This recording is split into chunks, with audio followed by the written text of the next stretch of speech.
সুপ্রিয় শিক্ষার্থীবৃন্দ, আমি মোহাম্মদ হেলাল উদ্দিন, সহকারী অধ্যাপক ফয়জুন্নেসা সরকারি কলেজ।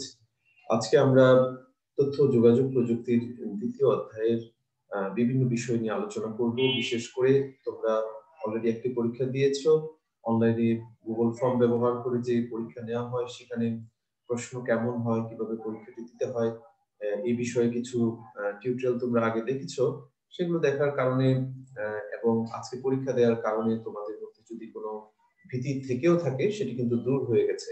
এখন হচ্ছে যে একটা লিমিটেড টাইমের মধ্যে আমাদের কিভাবে পরীক্ষাটি দিতে হয় এবং আমাদের জানাশোনার ভান্ডারটি ঠিক কতটা সমৃদ্ধ থাকলে আমরা সেই প্রশ্নগুলোর উত্তর অল্প সময়ের মধ্যে গুছিয়ে সেখানে দিতে পারি, এই বিষয়টি নিয়ে মূলত আমাদের কথা বলা। তো তোমরা জানো যে দ্বিতীয় অধ্যায় হচ্ছে ডেটা কমিউনিকেশন সিস্টেম। এই ডেটা কমিউনিকেশন সিস্টেমের যে উপাদান আছে সেই উপাদানগুলো সম্পর্কে একটি পরিষ্কার ধারণা তোমাদের থাকতে হবে। তোমরা জানো যে এই 5টি উপাদান আছে ডেটা কমিউনিকেশন সিস্টেমের মাধ্যমে ডেটা স্থানান্তর করার জন্য, অর্থাৎ ডেটা ঠিক তোমার দিক থেকে অন্যদিকে পাঠানোর জন্য, অথবা অন্য কেউ তোমাকে ডাটা পাঠাচ্ছে সেই ডাটাগুলো তোমার দিক থেকে রিসিভ করার জন্য। তো এখানে তোমরা খেয়াল করছো যে সেই 5টি ধাপ হচ্ছে বা 5টি উপাদান হচ্ছে সোর্স হিসেবে আমরা ক্যামেরা, মাইক্রোফোন, কম্পিউটার ইত্যাদি ব্যবহার করে থাকি। তারপর ট্রান্সমিটার, এখানে আমরা modem, router, TV station, radio station, telephone, mobile phone ইত্যাদি আমরা ব্যবহার করে থাকি। আর মিডিয়াম হচ্ছে মেইনলি দুই রকম হতে পারে, তারযুক্ত মাধ্যম এবং তারবিহীন মাধ্যম। তোমরা জানো যে তার মাধ্যমও আবার 3 রকম আছে, অর্থাৎ ক্রিস্টাল পেয়ার কেবল, কোয়েক্সেল কেবল এবং অপটিক্যাল ফাইবার কেবল। এছাড়া তারবিহীন যে মাধ্যম আছে সেখানেও তোমরা দেখবা মাইক্রোওয়েভ, রেডিও ওয়েভ, ইনফ্রারেড এই ধরনের মাধ্যমগুলো আছে, সেগুলো ব্যবহার করি আমরা ডাটা স্থানান্তরের কাজটি করে থাকি। এছাড়া রিসিভারের দিক থেকে আমরা দেখবো সেখানেও কিন্তু ঠিক ট্রান্সমিটার বা ট্রান্সফরমারের মতো মডেম, রাউটার, টেলিফোন এক্সচেঞ্জ ইত্যাদি রয়েছে। সবশেষে গ্রাহক গন্তব্য বা ডেস্টিনেশন বলতে আমরা কম্পিউটার, সার্ভার, টেলিফোন বা মোবাইল ফোন ইত্যাদিকে বুঝিয়ে থাকি। আমাদের মনে রাখতে হবে যে এই যে আমরা উপাদানগুলো ব্যবহার করে পর্যায়ক্রমিকভাবে ডাটা স্থানান্তর করছি, সেই ডাটা স্থানান্তরের ক্ষেত্রে ব্যান্ডউইথ বা ডাটা স্থানান্তরের গতিটি একটি গুরুত্বপূর্ণ বিষয়। সেই গতির উপর নির্ভর করে যে আমরা কোন পদ্ধতিতে ডাটা ট্রান্সমিট করতে পারবো। আমরা জানি যে এই গতিটি মূলত 3 রকম: ন্যারো, ভয়েস এবং ব্রডব্যান্ড। প্রয়োজন অনুসারে আমরা এই 3টি আলাদা আলাদা পদ্ধতি ব্যবহার করি। এবং তোমরা এও জানো যে ব্যান্ডউইথ হচ্ছে ডেটা স্থানান্তরের হার, অর্থাৎ একক সময়ে কতটুকু ডাটা আমরা স্থানান্তর করতে পারছি সেই বিষয়টি হচ্ছে ব্যান্ডউইথ।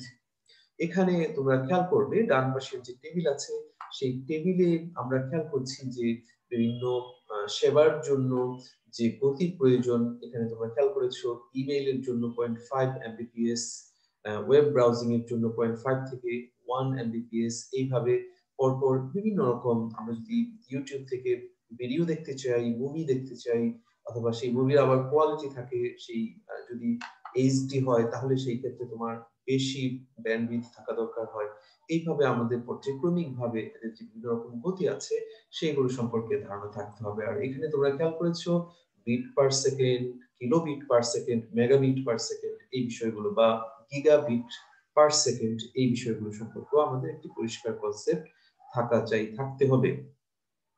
এরপরে তোমরা খেয়াল করবা যে ডেটা ট্রান্সমিশনের যে মেথড আছে সেটাকে আমরা জানি যে পদ্ধতিতে ডাটা ট্রান্সমিট হচ্ছে, সেখানে তোমাদের একটি ক্লিয়ার কনসেপ্ট থাকতে হবে যে এটি প্রধানত 2 রকম, অর্থাৎ প্যারালাল ট্রান্সমিশন আর হচ্ছে সিরিয়াল ট্রান্সমিশন। এখন এইভাবে হঠাৎ করে প্যারালাল এবং সিরিয়াল যদি বলি সেক্ষেত্রে আমাদের কিছু অসুবিধা হয় যে কোনটি প্যারালাল বা কোনটি সিরিয়াল।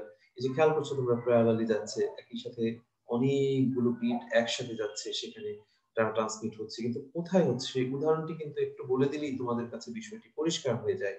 তো তোমরা বুঝতে পারছো যে এখানে প্যারালাল ট্রান্সমিশন আমরা করি যেমন কম্পিউটারে কাজ করছি, এখন আমরা একটা প্রিন্ট বের করব, প্রিন্ট দিব, তখন আমরা এই যে প্রিন্টারের যে পোর্ট সেটা কিন্তু প্যারালালি ট্রান্সমিট করে। এই ধরনের ক্ষেত্রে আমরা আউটপুট নিতে চাইলাম, সেখানে প্রিন্টার বা ধরো যে বড় বড় প্রিন্টার থাকে যেখানে ছাপাখানার অন্যান্য কাজ হয়, সেই সব জায়গাগুলোতে আমরা এই ধরনের ট্রান্সমিশন মেথড ব্যবহার করে থাকি।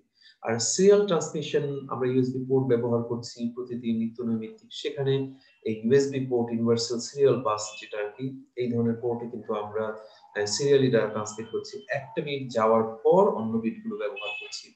এরপর তোমরা জানবে যে বিভিন্ন সময় বিট সিনক্রোনাইজেশন করে এই ডাটাগুলো আমাদেরকে প্রেরণ করতে হয়।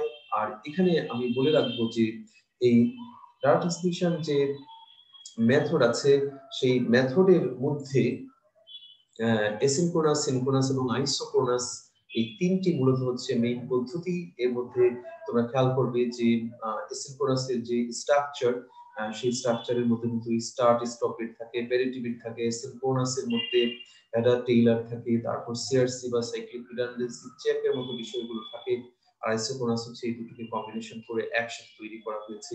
এই বিষয়গুলো তোমাদের মাথায় নিতে হবে। একই সাথে আমরা আসলে এই এসিনক্রোনাস ট্রান্সমিশন কার সাথে রিলেটেড সেই বিষয়গুলো যেমন আমাদের জানা থাকা লাগবে, এবং আমাদের এও জানা থাকা লাগবে যে আমরা যখন কিবোর্ডে টাইপ করছি তখন কিন্তু এই এসিনক্রোনাস পদ্ধতিতে ডেটাগুলো মেশিনে যাচ্ছে।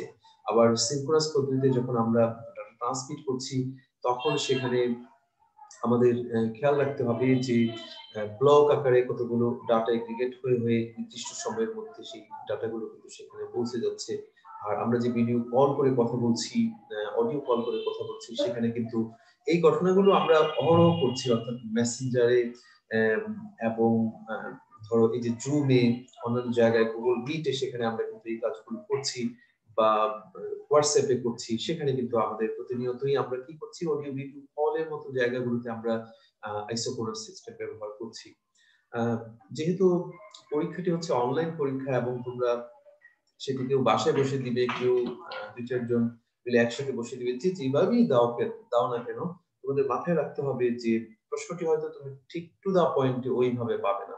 প্রশ্নটি নিয়ে তোমাকে একটু পড়াশোনা তো করতে হবেই, তোমাকে চিন্তা করতে হবে, কারণ সে একটু কম্বিনেটেড করে দেওয়া হবে প্রশ্নগুলো, আইসিটির প্রশ্নগুলো। সেক্ষেত্রে তোমাকে কিন্তু বিষয়টি বুঝে নিতে হবে এবং একাধিক জায়গা থেকে তথ্যের সমাবেশ ঘটানো হবে। সুতরাং তুমি যে বই থেকে উত্তর খুঁজে বের করবে সেই জন্য তোমার পর্যাপ্ত সময় সেখানে থাকবে না। সুতরাং তোমাকে আগে থেকেই একটি ক্লিয়ার কাট আইডিয়া তোমার থাকবে যে এই বিষয়টি আমি জানি, এটি এরকম। তখন তুমি ধরো বহুপদী সূচক যে প্রশ্নগুলো, সেখানে তিনটি অপশন দেওয়া থাকবে, তার মধ্যে সঠিক অপশন দেওয়া থাকবে, ভুল অপশন দেওয়া থাকবে।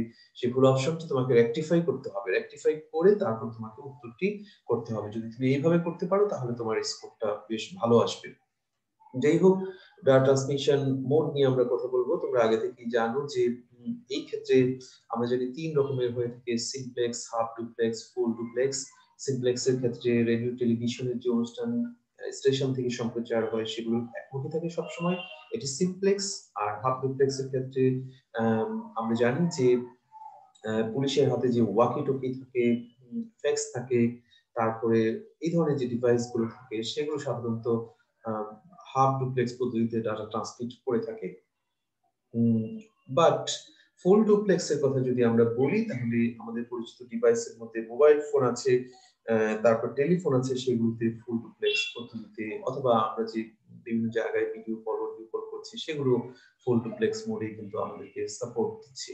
বাট এখানে আমাদের মনে রাখতে হবে যে ডেটা বিতরণ বা ডেটা ডিস্ট্রিবিউশন মোড অনুসারে সেটি কিন্তু আবার তিন রকম হয়ে থাকে। ইউনিকাস্ট, অর্থাৎ যদি সুনির্দিষ্ট কাউকে আমরা এসএমএস দেই বা সুনির্দিষ্ট কাউকে আমরা টেলিফোন করি, মোবাইলের নাম্বার দিয়ে কল করি।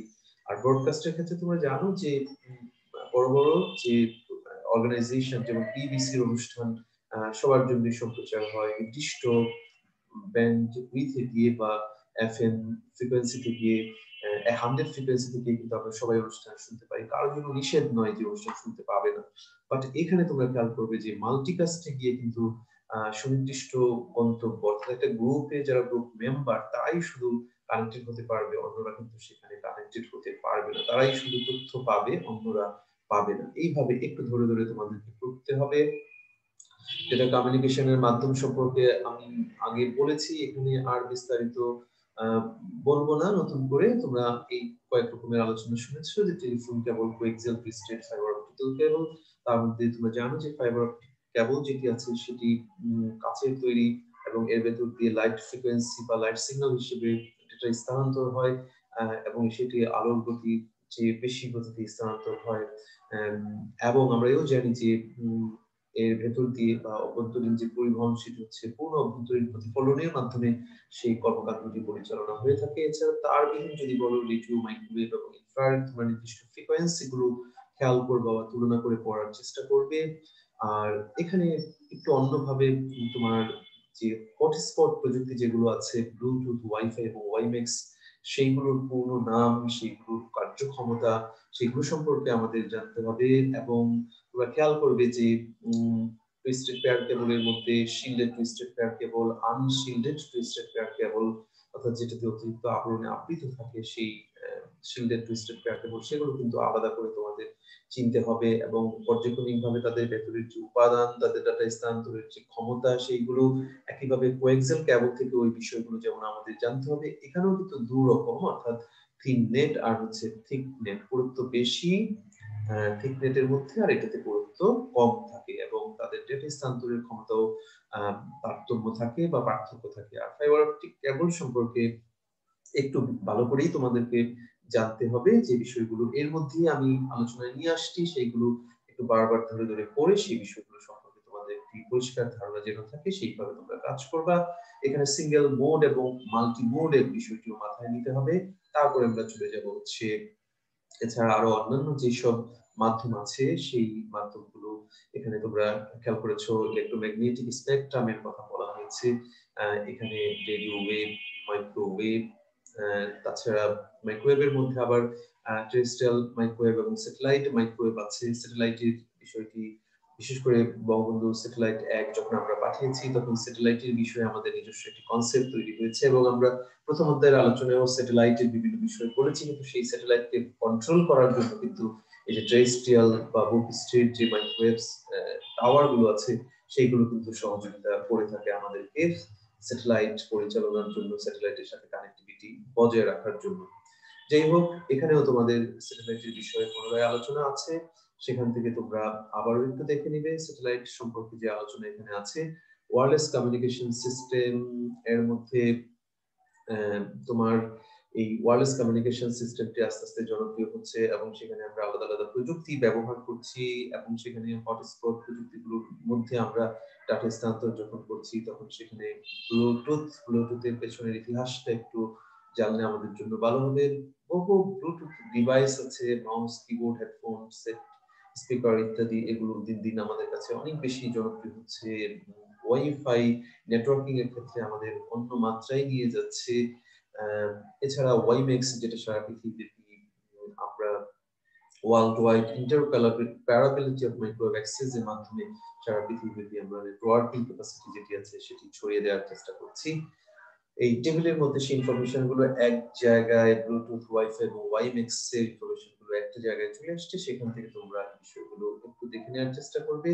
এরপরে আমরা চলে আসবো হচ্ছে মোবাইল যোগাযোগ। এই মোবাইল কমিউনিকেশনের ক্ষেত্রে প্রথম কথা হচ্ছে যে আমরা আগে যে ক্লাসগুলো আপলোড করেছিলাম তোমাদের কলেজের যে ওয়েবসাইট, কলেজের যে পেজ আছে, বিশেষ করে ফেসবুক পেজে যে ক্লাসগুলো লিংক দিয়েছিলাম, আশা করছি সেইগুলো তোমরা দেখেছো ক্লাসগুলো।